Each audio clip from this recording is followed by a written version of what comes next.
North Korea in showdown with South as rivals start talks over Winter Olympics. North Korea and government officials from the South started fresh talks over the PyeongChang Winter Olympics and the de-escalation of Pyongyang's nuclear weapons today following discussions last week. Kim Jong-un had previously blasted the South for praising Donald Trump this weekend, leaving a back cloud lingering over talks. In the behind-closed-doors talks, South Korea are likely to have demanded answers from the hermit state, which has avoided concrete answers to direct diplomatic requests. It is unclear what was achieved during today's discussion. However, North Korea are said to have requested further talks later this week in order to discuss details regarding their participation at the Olympics. The latest talks come just weeks ahead of the Games, which will see the world's best winter sport athletes descending on the region. It was agreed last week Pyongyang would be allowed to send a delegation to the International Games in the first meeting between the nations in more than 2 years. Meeting in the demilitarized zone,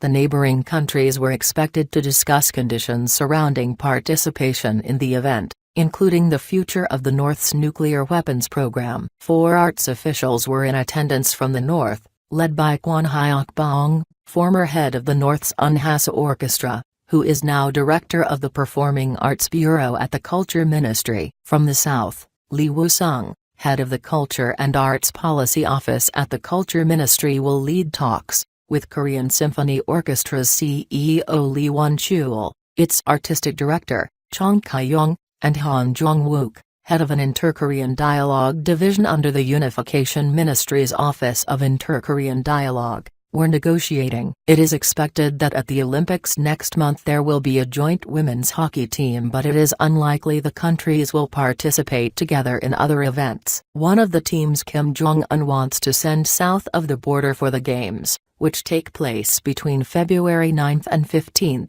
is a dance troupe. The Korean countries are said to also have discussed inter-Korean family reunions as part of their talks. In the past, when relations have been less tense, inter-Korean families separated by the border have been able to meet up with their loved ones. However, the hermit state are said to have demanded the return of 12 North Korean restaurant workers who defected to the South in 2016 if the special reunion event is to take place. At the start of the meeting, Kwon Hyuk-bong, the North's chief delegate, said, "We believe that a great symphony will be enthusiastically received. In that sense, we hope that the talks could go smoothly so as to help our art troupe perform well in the South." It is not known what was meant by great symphony.